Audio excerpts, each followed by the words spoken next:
Glória a Jesus.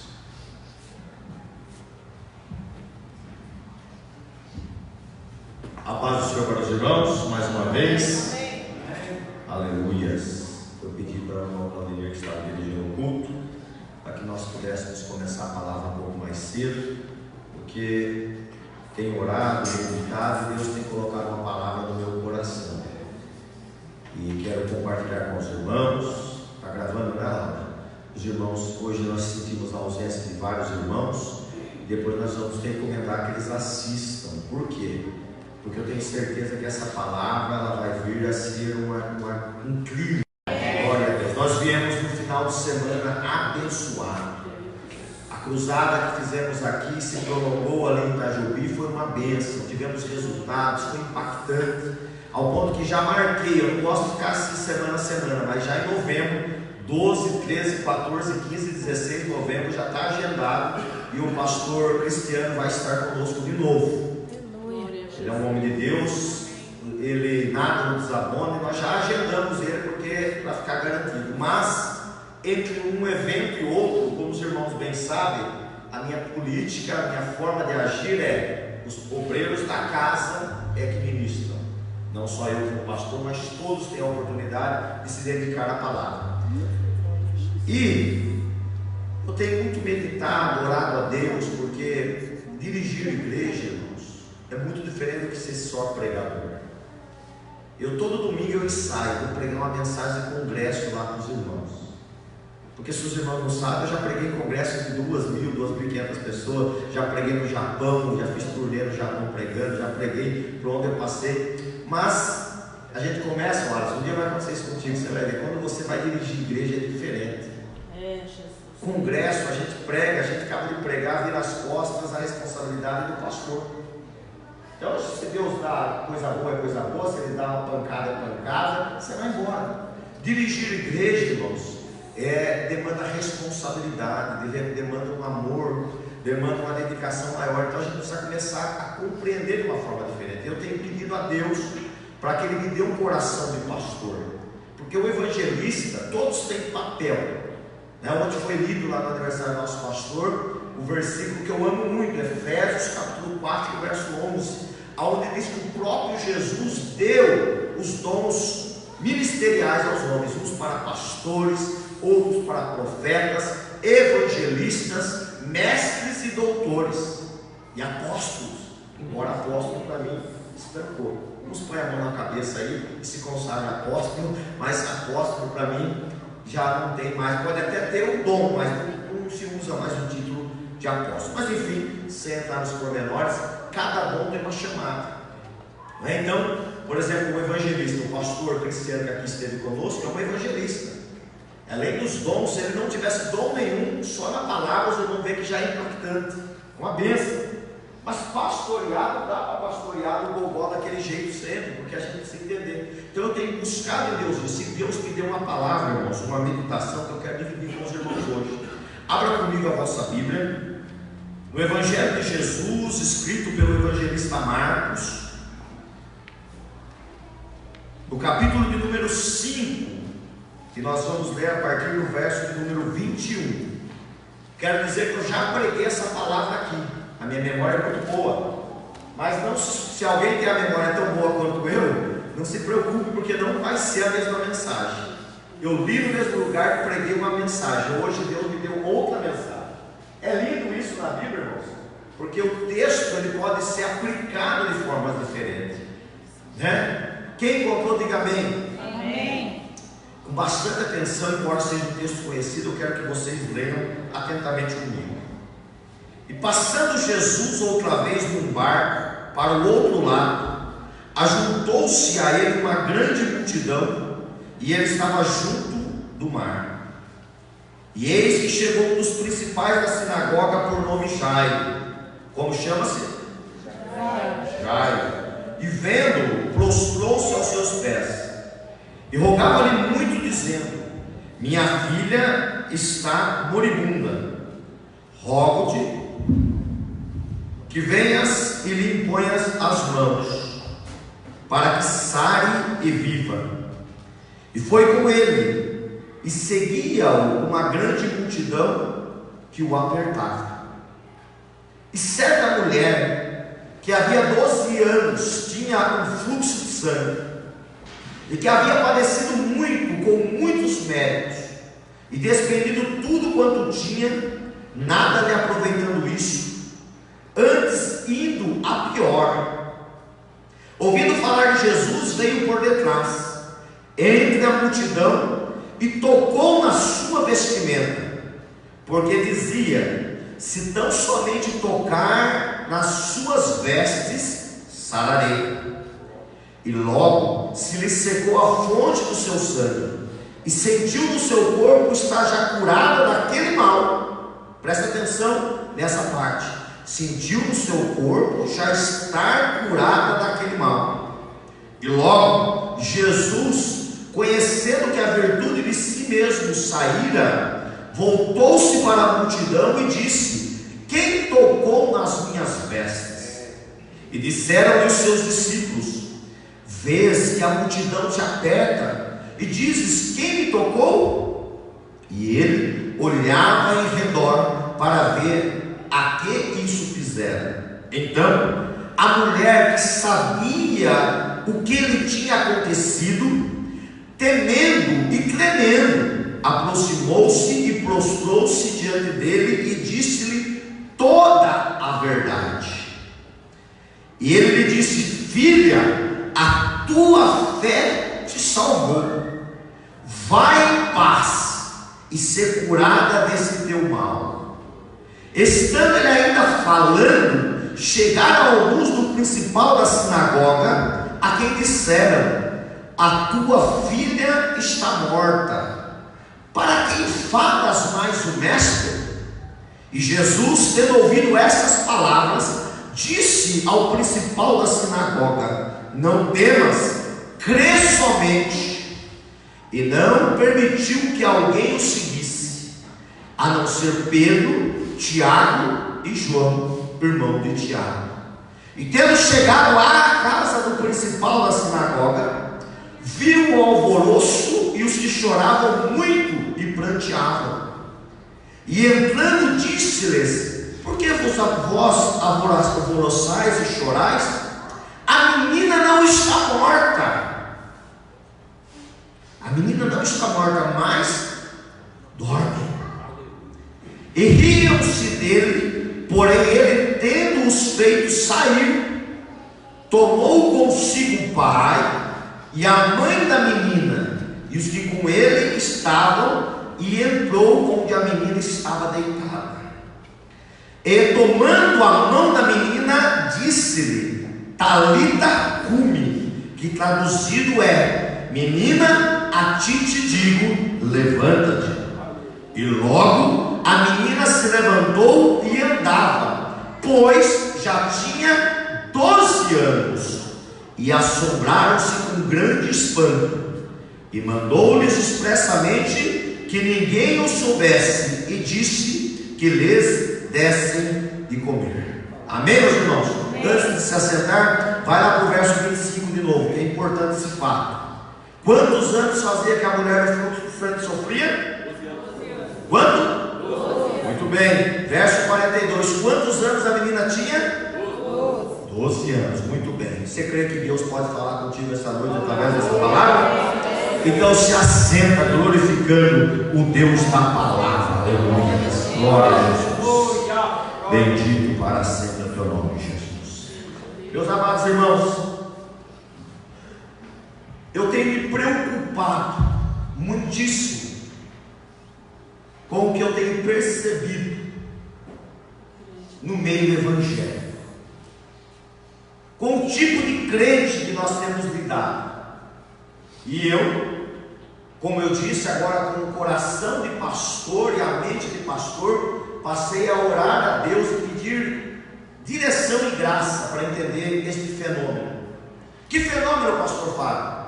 Um fenômeno onde nós percebemos de um lado um certo exibicionismo, nós percebemos de um lado um certo aproveitamento da fé alheia, onde percebemos alguns pastores se enriquecendo às custas da desgraça do povo, com campanhas e mais campanhas, envelopes e mais envelopes, fogueiras daqui, óleo ungido, sal grosso, não sei da onde, terra, e assim se vai. Tenho percebido também, por outro lado, alguns que são crentes apenas de carteirinha. Tem anos e anos de crente e se orgulha de dizer: eu sou crente. Tenho percebido também um fenômeno onde as pessoas sem coração apontam o dedo e dizem: aquele vai para o inferno, aquele não é de Deus, aquilo não tem nada de Deus, e as pessoas julgam como se fossem juízes nessa terra. E tenho percebido também, já já você vai entender o porquê dessa introdução, um certo outro tipo de crente, que é um crente que eu chamo de crente dodói, não aguenta nada e já quer mudar de igreja, já fala mal do pastor, já não aceita mais correção. E quando eu olho para esse texto, Deus me deu uma visão no texto de 3 tipos de crentes para nós falarmos aqui esta noite. Eu vou já na introdução. Se eu fosse pregar essa mesma mensagem no congresso, eu ia fazer todo um rodeio para lá no final, irmão Anderson, dar o segredo. Mas como eu sou pastor aqui, vou ensinar vocês, para que vocês possam, os pregadores, multiplicar e os irmãos comer e amadurecer na fé. Eu vou começar a dizer: nós temos aqui, olhando para o texto, as características de um crente Jairo. Eu vou falar sobre isso já. Nós temos as características de um crente menina, um crente criança, tá? Alguns chamam de Talita, mas Talita não era o nome, Talita era menina no linguajar, no idioma que era usado aqui na época, no caso o aramaico, o grego, ou o grego, como aqui nesse caso era o aramaico. Enfim, e nós temos também um tipo de crente que é representado nesse texto pela mulher do fluxo de sangue. Quem está entendendo, diga amém. Amém. Então diga comigo: o crente Jairo, o crente menino ou menina, ou vamos usar um outro termo, o crente jovem, e o crente mulher do fluxo de sangue. Entenderam? Vamos começar agora a entender o que Deus quer falar para nós aqui. Vamos lá. Muito bem. O que é interessante, e eu já usei essa particularidade para pregar outra mensagem aqui, é a coincidência dos anos. Me chama a atenção, porque Marcos faz questão de dizer que a mulher sofria há 12 anos com o fluxo de sangue, e vai fazer também questão de dar referência de que a menina tinha 12 anos quando o milagre acontece na sua vida. Quem quer entender? E o que eu acho interessante aqui, irmãos, é que eu já fiz essa analogia ou especulação apenas ilustrativa de que podemos imaginar que talvez se fosse, não era desse jeito que é hoje, nem do jeito que eu vou imaginar aqui, mas imaginemos que naquela época houvesse um hospital, um lugar como nós estamos acostumados no século XXI a ver. Eu costumo dizer, irmão Claudinei, que provavelmente na sala de espera da área de obstetria, como que fala, os irmãos me ajudam aí, obstetra, e aí como que é a palavra certa? Obstetria, é isso aí, os irmãos já entenderam. Dá um lugar onde dá, vamos dizer, a maternidade. Pronto, os irmãos veem como se eu estou entendido assim, não é tudo que a gente entende, né? Mas esse negócio, onde as mulheres ganham filho. Naquela sala, eu já passei por isso algumas vezes, é onde o marido está esperando, ansioso para receber a notícia do filho ou da filha que está por nascer. Naquela época não tinha ultrassom, eu estou aplicando, dizendo que o hospital, mas nós bem sabemos que não tinha hospital, nascia em casa. Mas, para ficar ilustrado na nossa mente, imaginemos, então estava lá Jairo, esperando a sua esposa dar à luz aquele que seria um filho ou uma filha, que nós sabemos pela Bíblia que veio a ser uma menina. E quem sabe, só para nós imaginarmos, no mesmo hospital, presta atenção, não vai dizer que o pastor está ensinando heresia, eu estou ensinando para você imaginar, não é assim, é só só para você imaginar a coincidência. Imaginemos que no mesmo hospital havia a ala dos enfermos, e lá no consultório médico estava lá uma jovem, porque diz os comentaristas que quando a mulher do fluxo de sangue adoeceu, foi logo no início do seu período menstrual. O que, para aquela época e até pouco tempo atrás, antes dos alimentos industrializados, se dava por volta dos 15 anos de idade.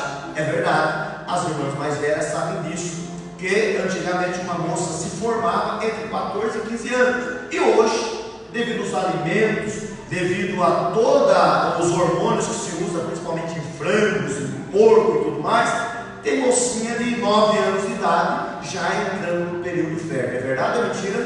É verdade. Mas imaginemos, lá estava uma mocinha com 15 anos de idade diante do médico, recebendo o diagnóstico.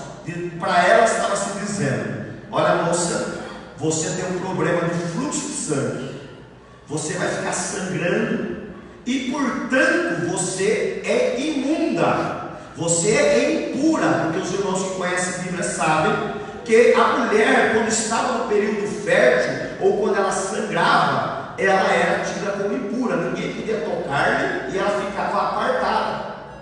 Então o que o médico estava dizendo para aquela mulher, para aquela moça, jovem moça, era o seguinte: você agora vai viver apartada.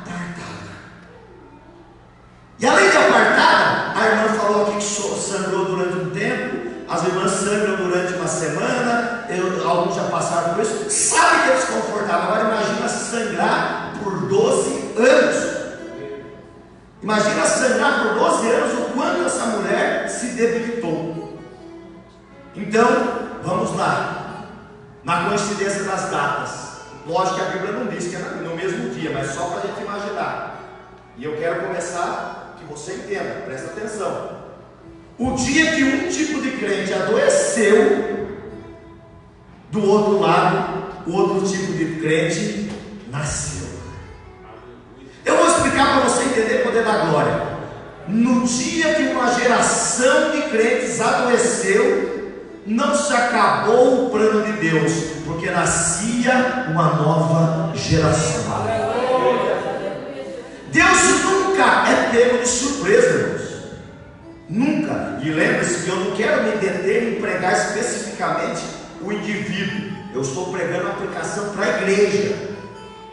O que nós enxergamos nesse momento quando olhamos para esse texto? Nós enxergamos alguém, uma igreja, um tipo de povo, um tipo de crente, que em determinado momento adoece. E aonde é essa doença, pastor Fábio? Essa doença é no útero. Essa doença é na capacidade de gerar, de procriar. Infelizmente, irmão Alisson, chegou um tempo onde uma geração de irmãos em Cristo adoeceram, irmão Odair, e já não geram mais nada. Estão enfermos do útero. Eles já não têm mais capacidade de gerar vida. Eles estão apenas sangrando e moribundos dentro da casa do Senhor. Segura o lombo aí, porque hoje vai pegar um pouquinho. Esse é o tipo de crente que se assenta e olha, analisa, coloca lente e vai observar com lupa. O irmão ali desafinou, e aqueles músicos não estão tocando bem, esse pastor não pregou bem, não gosto disso, não gosto daquilo, e fica dentro da igreja e aponta o dedo e diz assim: aquilo lá não pode ser crente, aquilo lá não pode, aquilo. Irmãos, esse é o tipo de crente aqui representado na mulher sofredora do fluxo de sangue. Uma geração, estéril, que já não produz mais. Uma geração que joga fora. Uma geração que apedreja. Uma geração que julga pelas aparências. Uma geração que, embora gaste tudo que tem com eventos, com grandes templos, não consegue gerar mais vida. Irmãos, o que que tem de pastor por aí, ele deixou de ser pastor para ser construtor. O negócio é construir igreja, fazer grandes templos, grandes palácios. Não. Se um dia eu sair daqui, eu não quero ser lembrado pelo que eu fiz de obras e nada disso. Eu quero ser lembrado pelas vidas que eu toquei e batei. Deus está em busca de uma geração que seja uma geração fértil, uma geração que dê vida.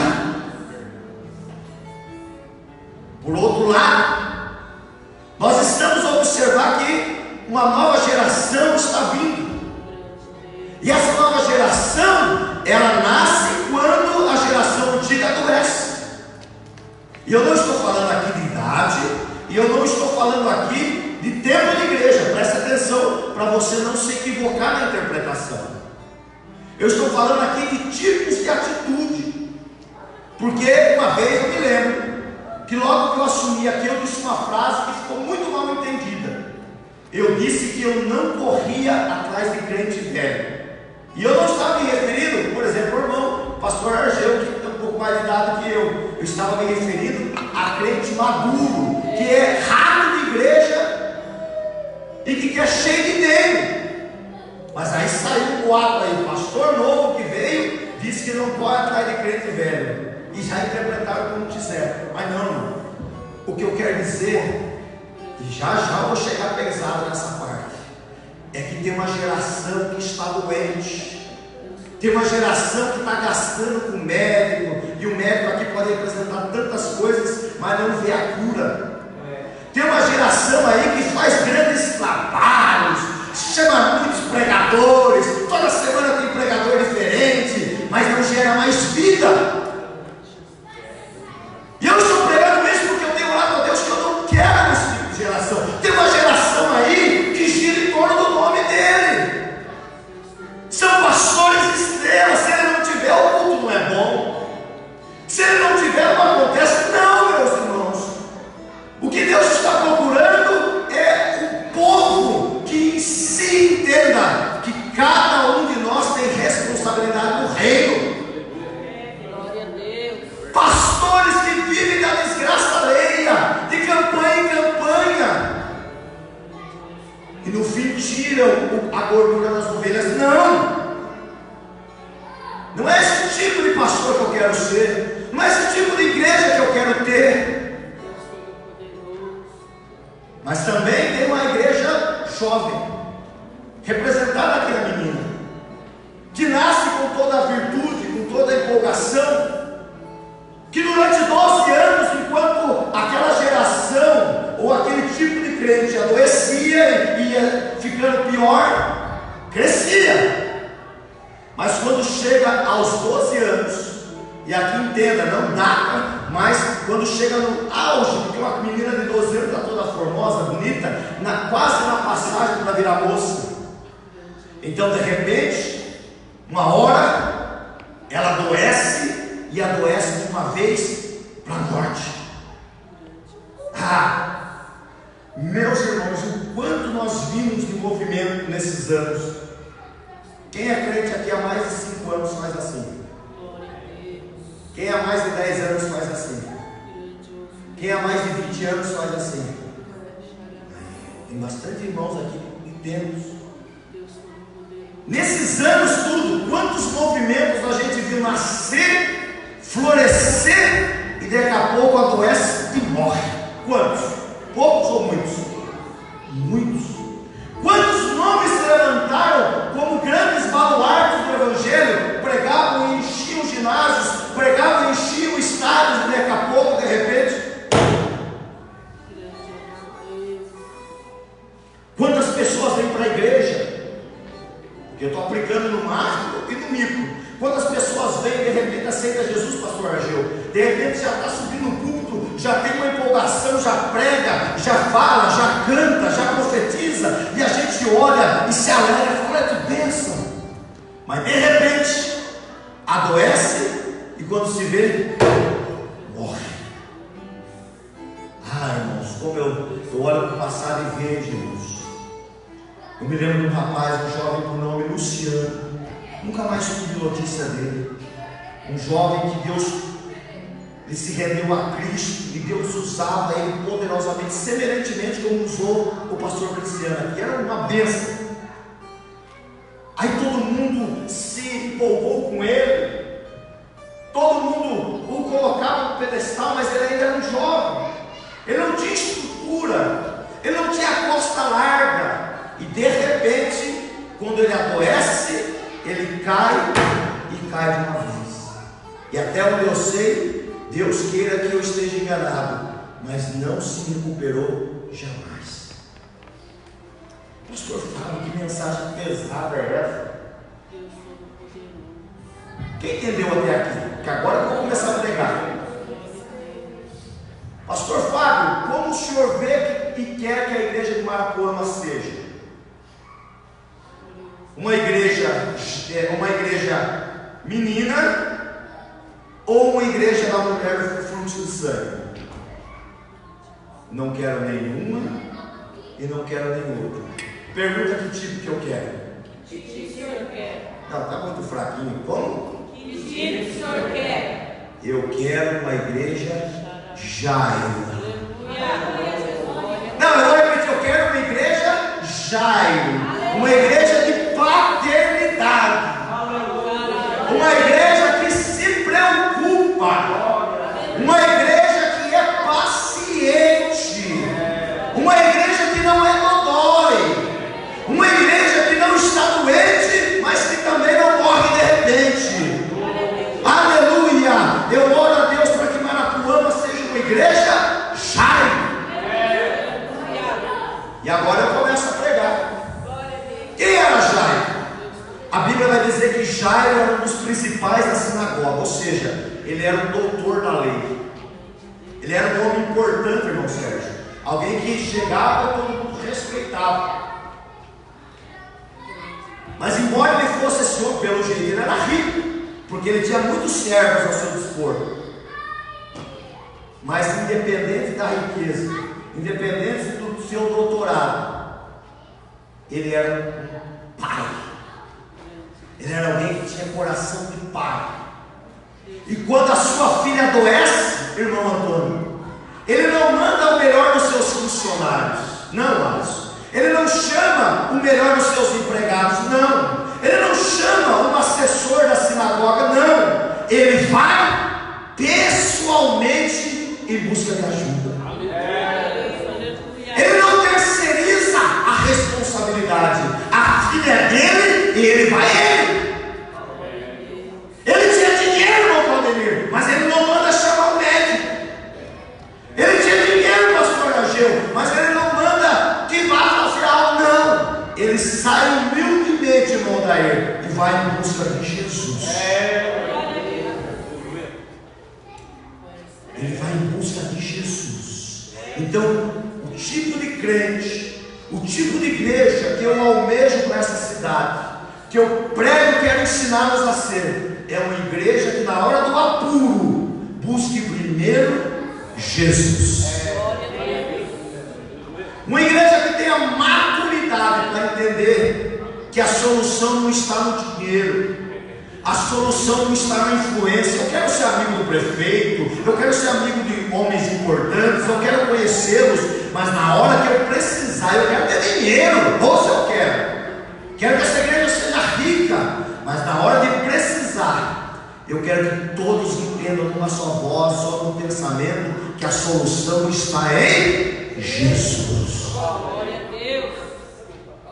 E é interessante, irmãos, que então Jairo, quando chega a ele a notícia, a sua filha está doente, ele se levanta e se propõe a ir até Cristo.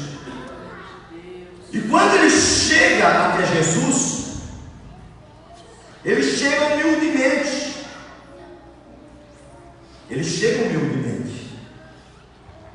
E ele vai dizer o seguinte: minha filha está moribunda, rogo de que venhas e lhe impõe as mãos para que sare e viva.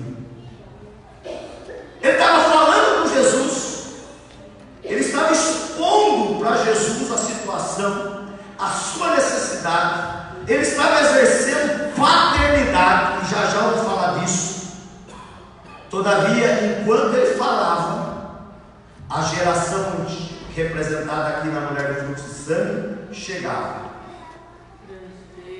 E aqui que eu acho lindo, meus irmãos, é porque eu não vim aqui acusar nem bater na geração que está doente e tampouco na geração que está morrendo. Eu vim tomá-las emprestadas para ensinar-lhes que a solução, a cura, até mais mesmo para aquele mais ignorante, para aquele mais doente, porque aquela mulher, representando aqui uma geração toda, esteve doente por 12 anos, gastou tudo o que tinha com médicos e não se viu nada. A Bíblia diz que ela ia antes a pior, mas chegou um dia também que ela deixou de lado toda a sua superstição, todo o seu dinheiro, todos os médicos, e entendeu, porque a Bíblia vai dizer, e ouvindo falar de Jesus. Você sabia que tem crente dentro da igreja faz 20 anos e só ouve, mas não escuta? Culto após culto fala de Jesus, canta de Jesus, até prega, mas ele mesmo não tem fé necessária para ir até Jesus. Você sabia disso? Prova, pastor Fábio. Eu provo. Jesus falando no seu sermão, no capítulo 25 de Mateus, o evangelho escrito por Mateus, ele vai dizer assim, que naquele dia, presta atenção que é sério isso, naquele dia chegarão a ele homens, e dirão assim: Senhor, nós curamos no teu nome, nós expulsamos demônios no teu nome, nós fizemos maravilhas no teu nome, nós profetizamos no teu nome, fizemos milagres no teu nome. E sabe o que eu acho interessante? Jesus não desmente eles. Já reparou isso? Já meditou nisso? Não desmente. Jesus não vai dizer: mentira, você não fez isso, você não fez, então fala isso. Alguém já leu ele desmente? Ele não desmente, porque está cheio de homens aí, mulheres, fazendo proezas no nome do Senhor, mas que naquele dia, é pesado, é duro. Aguenta aí também, internet, é pesado e é duro. Naquele dia, Jesus não vai desmentir, porque de fato eles fazem proezas no nome de Jesus, mas diante de Cristo, Jesus vai dizer para eles assim: apartai-vos de mim, maldito, porque eu não vos conheço. Infelizmente, há uma geração que fala de Jesus, que prega de Jesus, opera até maravilhas no nome de Jesus, mas não conhece a Cristo. Tornou-se um hobby. Pior do que hobby é profissão. Irmãos, que Deus nos ajude a nunca sermos profissionais do culto. Tem todo um esquema, todo um jeito, todo um trejeito.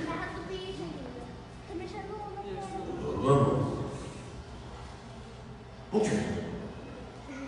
A voz Verônica. Irmãos, Deus nos livre de nos tornarmos profissionais de qualquer coisa.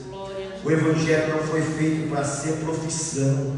Eu fico doido, mas doido, quando eu falo com alguém e falo assim: o que você faz? Eu vivo da obra. Quer ver eu ficar doido quando fala isso? Eu vivo. Não. É verdade que Paulo escreveu: digno é o obreiro do seu salário, mas a obra, irmãos, não é profissão. Tem gente que procura aqui acolá e depois fala: não, meu negócio. Não, irmão, a Bíblia nunca mostra Deus chamando desocupado. Deus só chama homem e mulher ocupado. A obra de Deus não é lugar para cabide de emprego para ninguém, irmãos. Igrejas grandes por aí, aonde o presidente emprega parente, onde o presidente emprega amigo, não, até no meia. Aí às vezes o coitadinho que tem chamada fica anos no banco e nem diácono é. Aí chega o parente todo atribulado, daqui a pouco é pastor. Não, irmãos, não é esse evangelho que eu prego, não é esse evangelho que eu vivo e nem quero para a minha vida, e nem para esta igreja. Não, evangelho não é para profissionais. E é por isso que é importante, quando nós olhamos, que ainda há esperança para essa geração enferma, ainda há esperança para esses homens e mulheres que não geram mais, que só está a esperança, pastor Fábio? É nessa frase aqui: e ouvindo falar de Jesus, foram até ele. Sabe o que é interessante, irmãos? Essa palavra é pesada, porque estamos fazendo um comparativo de uma geração enferma, de uma geração que cresce mas morre rápido, e de uma geração que é paterna, pai, e que ajuda.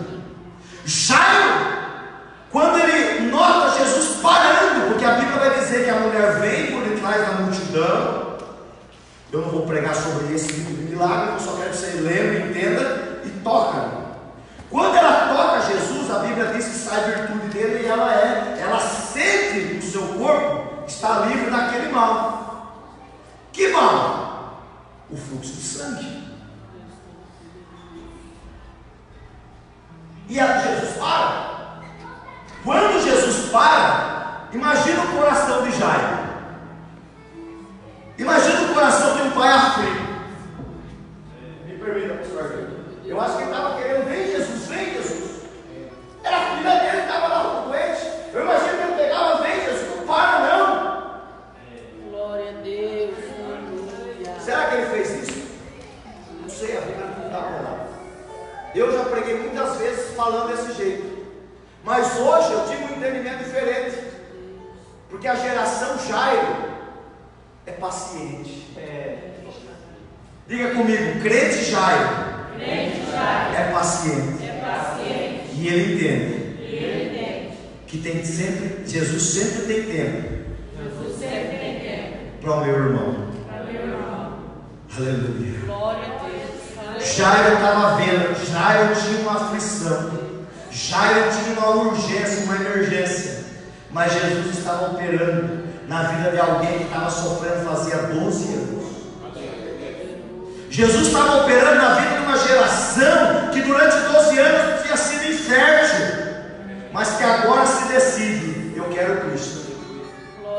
Eu oro a Deus, irmãos, e prego para que algum dos irmãos, se aqui houver, ou estiver me assistindo pela internet, que tenha passado anos, irmão, porque, irmãos, o que temos de juízes na igreja não está escrito, que aponta, que acusa, que joga fora, mas passa anos, não ganha uma alma, não prega para ninguém, não serve de exemplo para ninguém, é crente de banco, senta, não importa se é banco aqui ou banco lá, mas só senta para assistir culto. Não, irmãos, esses são crentes inférteis. Precisa, se você se vê como um desses, é preciso você dizer: eu vou até Jesus e buscar a virtude dele. Se tiver alguém nos assistindo que assim o é, busque em Jesus virtude para ser sarado. Glória a Deus. Deus Todo-Poderoso. O Senhor está buscando uma geração Jairo. Sabe o que Jairo faz? Eu imagino, Jairo olha. Claro que ele devia ter o coração na pressa, claro que ele devia ter o coração na ansiedade, mas ele olha Jesus trabalhar. E sabe o que eu acho interessante? Sabe o que eu acho tremendo? É que essa geração antiga, e de novo eu friso para quem estiver assistindo lá ou me ouvindo aqui, não é de idade, irmãos, porque tem uns crentes novinhos também que estão nesse mesmo termo, não é de idade, não vão me interpretar errado, senão o irmão Anísio sai daqui bravo comigo, porque ele e o irmão Argel e o irmão Antônio são os mais anciões aqui. Não é de idade que eu estou falando, eu estou falando de pensamento, de coração. O interessante é que esse tipo de crente é eles que têm que vir até Jesus. Esse tipo de crente é eles que têm que vir até Jesus. Se não vier, Jesus não opera. Você já vai pegar, vai ter motivo para dar glória, porque a filha, os crentes jovens, os crentes meninos, os crentes que ficou forte, mas adoece e morre, Jesus vai até eles. Mas os crentes que estão morrendo vivos têm que vir até Jesus. E no meio, agora é para você dar glória. No meio tem que ter crentes como eu e como você, crente Jairo, Crente que vem buscar socorro para aqueles e crente que tem paciência para aqueles. Crente que vem buscar socorro para os filhos, mas crente que tem consciência de esperar Jesus sarar os velhos.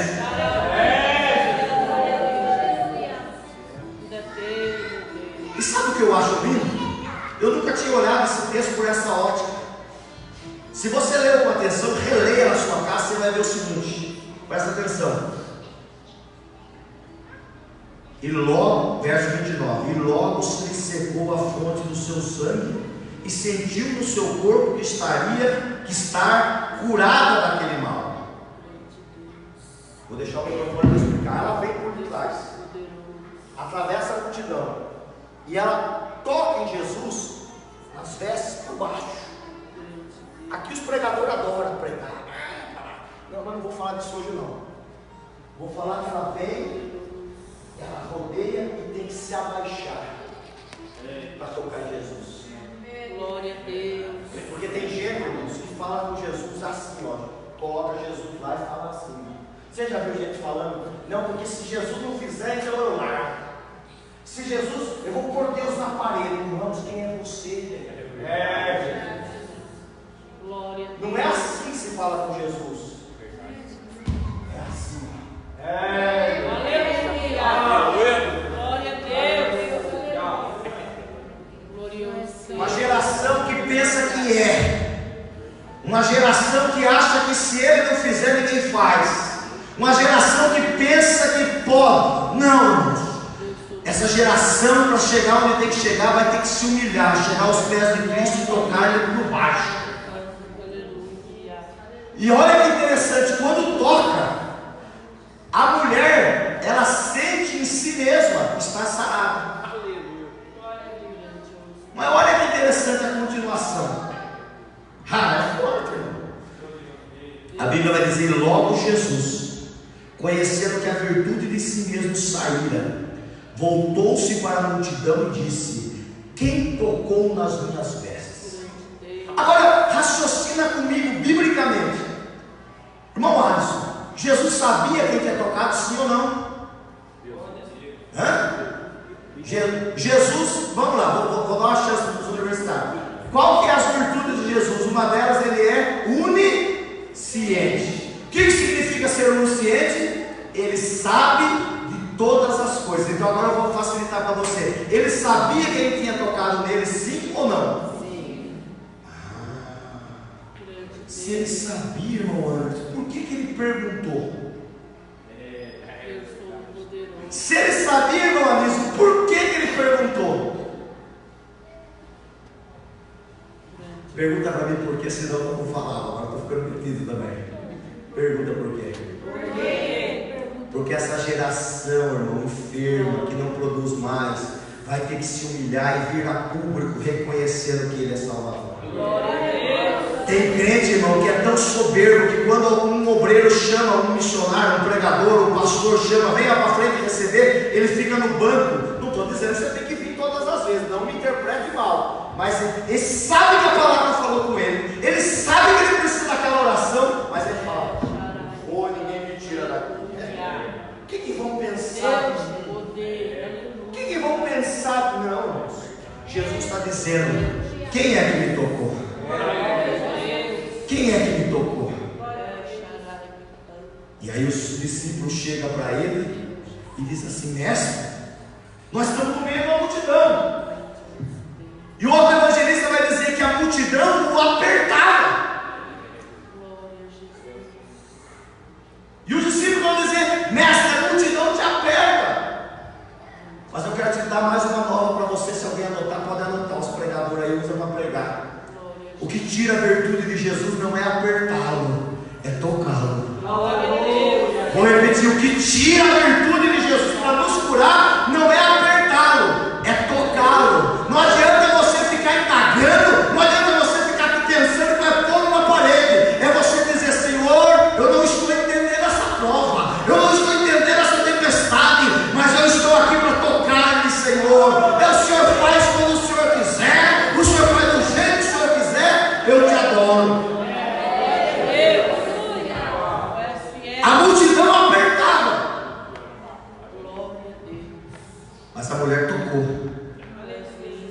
aí sabe o que eu acho lindo? A Bíblia é linda, meus irmãos. A Bíblia é linda. Olha o que vai dizer. Disseram dos seus discípulos, verso 31, vê que a multidão te aperta e dizes, quem me tocou? Mas Jesus, irmãos, olha que lindo, olha que lindo. Glória a Jesus. Jesus sabia quem era, mas olha ele disfarçando. A Bíblia diz assim, ó, e ele olhava em redor, dando uma chance, irmão. Jesus dá chance para a gente, irmão. Ele sabia, ele podia apontar, ele podia falar o nome dela, mas ele só fazia assim. Glória a Jesus, aleluia. Dando uma chance, se fazendo de pouco. Ele sabia quem era, mas ele estava dando uma chance. Olha o que o texto vai dizer daí. Então a mulher, que sabia o que lhe tinha acontecido.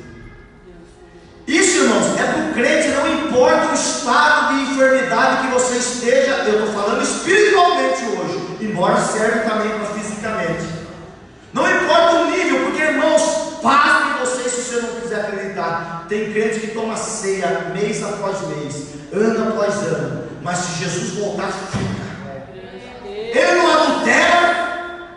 E agora eu não vou falar de uso e costume, porque quem me conhece sabe que para mim, se você quiser usar o cabelo no chão, pode usar. Se você quiser cortar curto, pode cortar. Não tem isso comigo.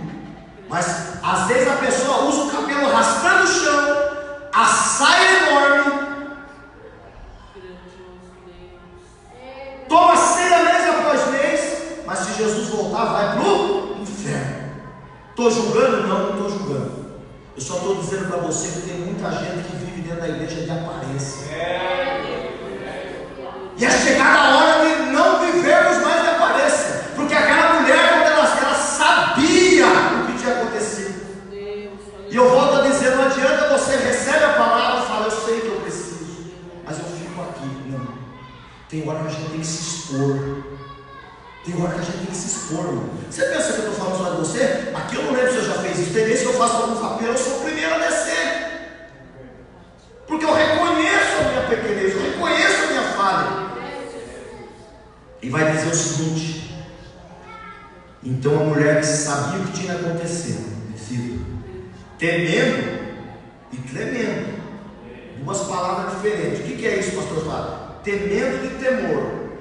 Ela sabia diante de quem ela estava, e tremendo no corpo físico, porque a emoção, o medo, ou até mesmo ela estava temendo e tremendo. Mas o que eu acho lindo é que daí ela aproximou-se e prostrou-se diante dele. Ela chega mais uma vez numa posição de reconhecimento do senhorio de Cristo. Porque não adianta, irmãos, a gente querer ser crente só tendo Jesus como Salvador. A gente tem que ser crente tendo Ele como Salvador e como Senhor. Entendendo que os nossos negócios seculares, para quem tem seus negócios, para quem trabalha, ele passa por patrão, passa por cliente, mas é Deus que está na regência. É Deus. Deus que controla tudo. Então a gente reconhecer, essa tarde eu estava pedalando, agora uma nova modalidade de orar. Porque hoje eu fiz um vídeo lá no sítio de cavalo, eu parado, meu mano, depois eu fui ouvir o vídeo, eu estava tomei sem fôlego. Eu falei, eu vou pedalar e orar. Amanhã eu vou até pôr um fone no meu ouvido, senão alguém pensar, porque eu vou gosto de caminhar, pensar que eu estou falando com alguém no telefone. Porque hoje eu passei falando meio alto, eu vi que um casal estava caminhando, eu falei, esse camarada deve estar doido. E eu orava e falava ao Senhor, Senhor, tira do meu coração a ansiedade. Porque essa semana eu tenho muitos problemas para resolver. E peguei um que foi até, eu espero que o presbítero André tenha justificado na quinta-feira, que eu peguei um caso que eu detesto pegar caso de família, irmãos, porque caso de família mexe com a gente. E eu peguei um caso de uma criança que estava sendo maltratada, que está doente, e uma luta, irmãos, e aquilo assim consome a nossa energia. Então hoje à tarde eu estava atribulado no espírito, pensando em tudo que eu tenho para enfrentar durante a semana, mas eu me pus a orar e dizer, Senhor, que eu estava de bicicleta, Mas o meu espírito estava prostrado diante de Deus, falando: Senhor, eu reconheço que o Senhor está no comando. Eu reconheço que é o Senhor quem coordena. Eu reconheço que o Senhor é quem faz. Eu reconheço que é o Senhor que permite e que dá a oportunidade. Eu reconheço. Nós, irmãos, como igreja, temos que ter essa postura de chegar diante dele prostrado. E ela se prostra, senão a hora vai. E ao se prostrar, agora que eu acho bonito, agora que eu acho lindo, é para você dar glória ou dizer o ai. Por que, pastor Fábio? Porque a Bíblia diz que aproximou-se diante dele, prostrando, disse-lhe toda a verdade. Glória a Deus. Diante dele você não pode ter máscara, meu irmão. Você pode ter máscara dentro do pastor, você pode ter máscara dentro do irmão, dentro da irmã, mas diante dele a única solução é falar toda a verdade, meu irmão. Não esconde nada, não. Você está com um problema na sua vida, você está com uma dificuldade, você está com uma tentação que te cerca, chega diante dele e fala: Senhor, eu não vou me fingir, não. É assim, assim, assado. Eu comecei a minha oração essa tarde com ele assim: Senhor, eu não vou nem começar te exaltando, dizendo que o Senhor, eu vou conversar com o Senhor como dois amigos conversam. E assim eu falei com ele. Você pensa que ele não ouviu? Ouviu, porque o meu espírito estava prostrado e o meu pensamento com a minha boca lhe falava a verdade. Não adianta, irmãos. Tem uma geração de crentes que ele nunca é culpado. O culpado sempre é o pastor, o culpado sempre é a dirigente de oração, o culpado sempre é o marido, ou é a esposa, ou é os filhos. Ele nunca bate no peito e diz: eu sou culpado. E o que Jesus está procurando é alguém que diga toda a verdade. Glória a Deus. E aí, pastor Flávio, olha que lindo.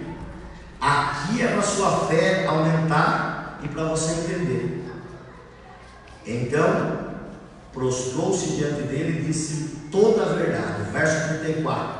E ele lhe disse: filha, a tua fé te salvou. Vai em paz e ser curada deste mal. Agora aqui minha cabeça entra em pânico.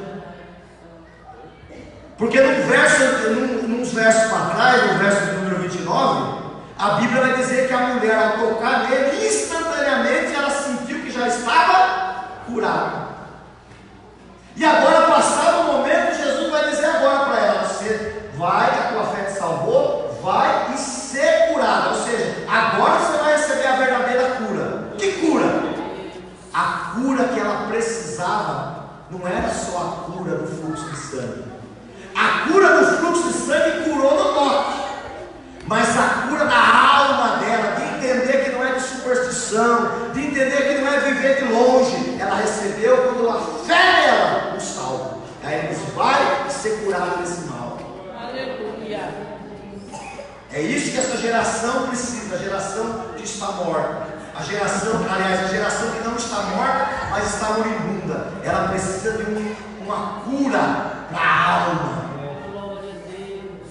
E ao ser curada, eu quero encerrar. A Bíblia vai dizer que, estando ele ainda falando, chegaram alguns do principal da sinagoga, a quem disseram: a tua filha está morta, para que enfadas mais o mestre? Aleluia. Meu irmão, vou traduzir para você para os nossos dias atuais. Sabe aquela pessoa por quem você está orando, por quem você está até apostando, trazendo na igreja, investindo, acreditando, toma uma recaída, você vai lá e ajuda a levantar? Não vai faltar gente para dizer: larga a mão, já está morto, larga a mão, já não tem mais jeito. Não vai faltar. Jairo, que crente que nós queremos ser? Jairo pacientemente observa Jesus curar uma geração moribunda, uma geração que precisa de cura. E quando ele vê aquele milagre, que ele se alegra: agora vamos voltar para minha casa. Vem os maus mensageiros dizendo: a tua filha morreu. E eles ainda são duros. Eles dizem assim: por que enfadas o mestre? Dizendo assim: não tem mais chance. Incrédulos. Eles não entendiam que ele estava diante de Jesus, que ainda que houvesse morte, ele era vida. Então ele olha e diz assim: não temas, crê somente. Ela dorme. Irmão, crente Jairo acredita que mesmo o mais ímpio pecador tem solução. Crente Jairo, que é o que eu quero que essa igreja seja, não aponta o dedo, não. Crente Jairo não joga para fora. Crente Jairo abraça e traz para os primeiros bancos. Crente Jairo acredita que ainda que pareça morto, só dorme, porque o dono da vida ainda está conosco. E como eu disse, quero encerrar. A geração que está doente, a geração que não produz, a geração que só sangra, tem que vir até Jesus. Mas para aqueles que estão mortos, caídos nos seus delitos e pecado, Jesus vai até eles. Vai como, pastor Flávio? Vai através de um culto como este. Vai através da internet, dos nossos vídeos já tem alcançado milhares de pessoas. Vai através de você, meu irmão, que no seu trabalho, que na sua escola, você tem uma palavra de vida, você tem uma palavra de amizade, você não julga as pessoas. Porque o crente tem que entender que ser luz é nas trevas, irmãos. Aleluia. Não é? Não adianta ser crente no meio dos crentes, é fácil. Para ver se ser crente na roda dos escarnecedores. Porque a Bíblia diz assim que nós não podemos nos assentar na roda dos escarnecedores, mas nós podemos influenciá-la para deixar de ser escarnecedores. O mundo está precisando de crentes como Jairo, que ainda que eu imagino Jairo como um baque, está morto. Deus falou: creio. E ele creu. Ele creu, irmãos. Ele não desistiu. Ainda que todos desistam, você não pode desistir do teu filho, você não pode desistir da tua filha, você não pode desistir do teu marido, você não pode desistir do teu irmão, você não pode desistir dos teus pais. Você tem que acreditar. Se Jesus disse: crê em mim e será salvo tu e tua casa, essa palavra é verdade e toda outra seja mentira. Ainda que tudo diga que não, eu prefiro acreditar na palavra dele. E o que eu acho interessante agora para encerrar, ele vai até onde ela está, e a cura dessa geração é diferente da cura daquela geração, porque aquela geração, a geração que está na igreja há anos, a geração que só sangra e não produz, tem que ser curada, vindo até Jesus e em público. Como? Em público. Então não se espante se nos próximos meses e anos você vê pastores famosão aí tendo que vir a público reconhecendo os seus erros. Você não se assusta se você vê grandes nomes tendo que vir admitir os seus erros, porque eles pensam que são deuses, mas são os homens. Tem que vir em público. Agora a geração que nasceu, a nova geração que nós às vezes acusamos, Jesus vai curá-la e é no secreto. Quem que entra? Só entra Jairo, aquele crente que cuida, só entra a mãe da criança e os amigos chegados. Ele fecha a porta e chega naquela geração doente e vai dizer: Talita cumi, levanta, coloca de pé. E aí vai dizer o verso final: dá a ela de comer. Oh, aleluia! Eu quero orar a Deus para que Marapuama tenha crente Jairo, que se o pastor não tiver, ele vai receber bem o irmão. Cadê os porteiros? Os porteiros, vocês são os primeiros que tem que ser Jairo, porque se alguém chegar na recepção e for mal recebido, nem quer conhecer o pastor, já sai daqui chateado. Crente Jairo acolhe, crente Jairo abraça, crente Jairo acredita, ainda que esteja morto, viverá. Coloque-se de pé em nome de Jesus.